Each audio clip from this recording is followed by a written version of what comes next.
Hello everyone, good morning, welcome back to my channel. তো বন্ধুরা, তোমরা সবাই কেমন আছো? আশা করছি সবাই খুব ভালো আছো। আমিও খুব ভালো আছি। আমি ঋতু মল্লিক ব্লগে তোমাদেরকে জানাই অনেক অনেক ওয়েলকাম আর অনেক অনেক ভালোবাসা। আজ দিন হচ্ছে মঙ্গলবার। এখন ঘড়ির কাঁটাতে বাজে 7:30। ঘুম থেকে 5টা বা 5:30টায় উঠে যাই প্রত্যেক দিনই, কিন্তু ওই যে সকালে একটু এডিটিংয়ের কাজটা বাকি থাকে, সেইগুলো করি, তারপরে হচ্ছে সংসারের কাজে হাত দিই। এর আগে এক গাদা থালা বাসন নিয়ে বসেছি, ক্যামেরাটাও অন করেছিলাম, মনে মনে ভেবেছি যে শ্যুট করছি। আসল কথা, ভিডিওর এটাই আমি পুশ করিনি, যার জন্যে মানে সেগুলো ক্যামেরায় ক্যাপচারই হয়নি। তারপর লাস্টে কি করব, এই যে দুটো হাঁড়িটাই মাজা দেখাচ্ছি। এরকম মাঝে মধ্যে আমার ভুল হয়ে থাকে, কিছু কিছু জিনিস তোমাদের সাথে শেয়ার করার থাকে, পরে দেখি কি সেটা মানে ক্যামেরাই অন করা হয়নি। তাই এমন কার কার সাথে হয়? আমার তো প্রায়ই হয় এরকম, জানো, আমি খুব ভুলে যাই। আজ হচ্ছে বৈশাখ মাসের শেষ দিন, আর আজকের দিনে আসনে একটু দুধ দিতে হবে, যার জন্য ঘরটাকে একটু লেপে পুছে নেব। তো দেখবে, পুজো আশ্রা দিলে কিন্তু ঘরটা যতই লেপা পুছা থাকুক, ঘরটাকে ফিরে লেপে নিতে হয়। তো ঘরটা দেখে কেউ বলতে পারবে না যে ঘরটা লেপা নেই, মনে হয় কি কালকেই লেপেছি। তবুও লেপে নিতে হচ্ছে, ওই যে দুধ দিতে হবে যার জন্যে। আর এই বৈশাখ মাসে দুধ না দিলে আসনে সবাই বলে যে দুধ খাওয়া যায় না, তেমন একটা নিয়ম আছে। তো যাই হোক, এই জন্যে লেপা ঘরটাকেই ফিরে আমি লেপে নিচ্ছি। আসলে যখন লেপা থাকে তখন লেপতেও কেমন যেন লাগে, আর যখন দেখবে লেপাটা একটু উঠে যায় তখনই কিন্তু লেপতে বেশি ভালো লাগে। তো কী আর করা যাবে। যাই হোক, পুজো আশ্রা দিলে ঘরটা একটু না লেপলে কিন্তু ভালোও লাগে না। আর এটাই হচ্ছে আমাদের নিয়ম, একটু লেপা পোছা করতেই হবে, যতই লেপা পোছা থাকুক না কেন। তো যাই হোক, খুব বেশি মানে খাটের তলাওয়ালা লেপছি না, এমনভাবে লেপছি যে দেখা যাচ্ছে যে হ্যাঁ খাটের তলায়ও লেপেছি, কিন্তু সেইভাবে আমি লেপিনি, কারণ পুরো ঘরটা পুরো লেপা রয়েছে। আর বারান্দাটাও এই যে সোজাসুজি এইভাবে লেপে চলে আসলাম, কিন্তু এই ডুয়ার অবস্থাটা সত্যি খারাপ হয়ে রয়েছে। ওই যে বৃষ্টির মধ্যে কি হয়েছিল, পুরো মানে কেটে গিয়েছিল। তো সুন্দর করে জুড়িয়ে জুড়িয়ে লেপেছিলাম। তো কি বলো তো, ওই পরপর 2 দিন লেপেছি, কিন্তু তারপর 2 দিন আর লেপা হয়নি। ওই 2 দিন যদি পরপর আমি লেপে যেতাম, এত হয়তো ফাটতো না। কিন্তু টাইমেরও তো দরকার আছে, আমাদের হাতে এত কাজ থাকে যে টাইমই হয়ে পারে না। লেপতে পুছতে কিন্তু আমার ভীষণই ভালো লাগে, তবুও ওই যে টাইমের সাথে পারা যায় না। তো যাই হোক, আজকে এই যে এই ফাটাফুটো জায়গা সুন্দর করে এই করে লেপে নিচ্ছি। আর চেষ্টা করব যখন দেখব যে অল্পই ফেটেছে তখনই কিন্তু লেপে পুছে নেব, তাহলে আর বেশি আমার খাটনি হবে না, সুন্দরভাবে কিন্তু হয়ে যাবে। এক বোনও কমেন্ট করে বলেছিলে যে ছেঁড়া বস্তা দিয়ে ঢেকে দেবে, তাহলে কিন্তু এরকম মানে ডোয়াগুলো ভাঙবে না। কি বলো তো বোনু, আমার এই ঘরের ডোয়াটা এত বড় বড়, মানে অতগুলো বস্তা তো আমার কাছে নেই।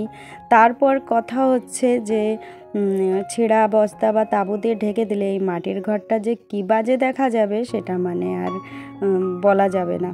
মানে এর আগে এমন না যে এই নতুনই আমি এটাকে ডোয়াগুলো খুলে রাখি, এর আগে কিন্তু ঢেকেই রাখা হতো, কিন্তু আমার চোখে সেটা ভালো লাগতো না। আর আমি কষ্ট করতে রাজি আছি, কিন্তু যেটা আমার চোখে ভালো লাগে না সেটা আমি করি না।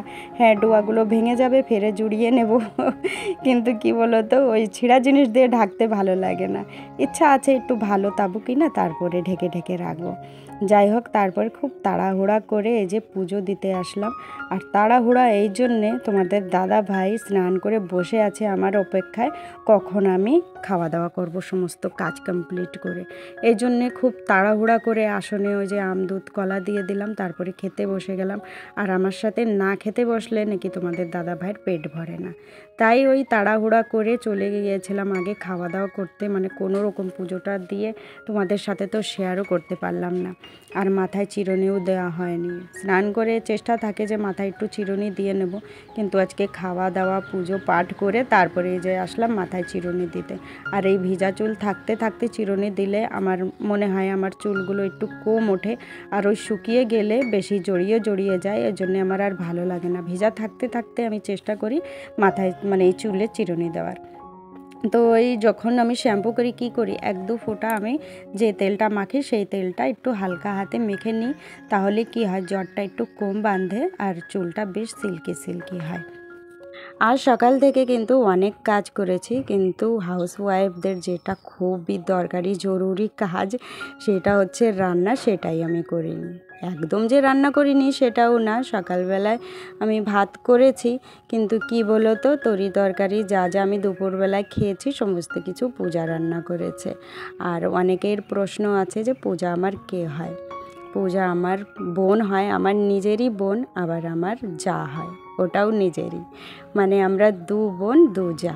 সমস্ত কাজবাজ কমপ্লিট হয়ে গিয়েছে, এখন আর মাথায় কোনো চাপ নেই। খুব নিশ্চিন্তভাবে এই যে জানলার পাশে বসে রয়েছি, হালকা হালকা ফুরফুর করে হাওয়া আসছে, আর এত শান্তি কি আর বলবো। সত্যি আমার এই টিনের ঘরে যা শান্তি আছে আমার মনে হয় না আমি অন্য কোথাও খুঁজে পাই। আমি যেখানেই যাই না কেন আমি আমার এই ঘরটাকে যে এত মিস করি কি আর বলবো। সত্যি ভীষণই শান্তির জায়গা এই ঘরটা, আর আমার তো খুবই ফেভারেট। যাই হোক বন্ধুরা, দেখো সন্ধ্যাও লেগে এসেছে, আর তোমাদের দাদা ভাইয়ের জন্য একটু চা বসিয়ে দিয়েছি। একটু সবজি বাজারও করে এনেছে, কিছু কিছু সবজি আমি ফ্রিজে রেখে দিয়েছি, আর দুটো লাউ ছিল সেটাই আমি মানে ফ্রিজে রাখিনি, ওটা বাইরেই রেখেছি। তারপর তোমাদের দাদা ভাইয়ের জন্য চা করছিলাম 1 কাপই, তারপর মনে মনে ভাবলাম একটু 2 চুমুক মতন আমিও খাই। তো ওই তোমাদের দাদা ভাইকে পুরোপুরি না দিয়ে সামান্য একটু মানে বলতে পারো চুরি করে নিয়েছি, আমার কাপে নিয়ে নিয়েছি। যাই হোক ওইটুকুতেই শান্তি। কী বলো তো, যারা চা প্রেমী আছে তারা বুঝবে যে যারা চা ভালোবাসে কতটা মানে ভালো লাগে। যাই হোক তারপর আজকে করেছিলাম সেদ্ধ ভাত, আর এই যে তোমাদের দাদা ভাই এনেছিল চপ, আর আলু সেদ্ধ দিয়ে চপ খেতে তো ভীষণই ভালো লাগে আমার কাছে। তারপর এই যে আধ ঘন্টা মতন হয়ে গিয়েছে, তারপরে এই যে একটু গ্রিন টি করে খেয়ে নিচ্ছি। আর প্রত্যেক দিনই আমি খাওয়া দাওয়ার আধ ঘন্টা পরে এরকম গ্রিন টি করে খেয়ে নিই। আর ঋষিকা এই যে বই পড়ছে, আর আদ্রিজা ওইদিকে ওই যে ঘুমিয়ে রয়েছে। যাই হোক বন্ধুরা, ভিডিওটা আজকের কেমন লাগলো সবাই কমেন্ট বক্সে জানাবে, আর ভালো লাগলে একটা লাইক শেয়ার কমেন্ট করে দেবে। নতুন বন্ধুরা চ্যানেলটাকে সাবস্ক্রাইব করে দেবে। ফিরে দেখা হবে নেক্সট ভিডিওতে। সবাই সুস্থ থেকো, ভালো থেকো, সাবধানে থেকো। Tata, bye bye, good night.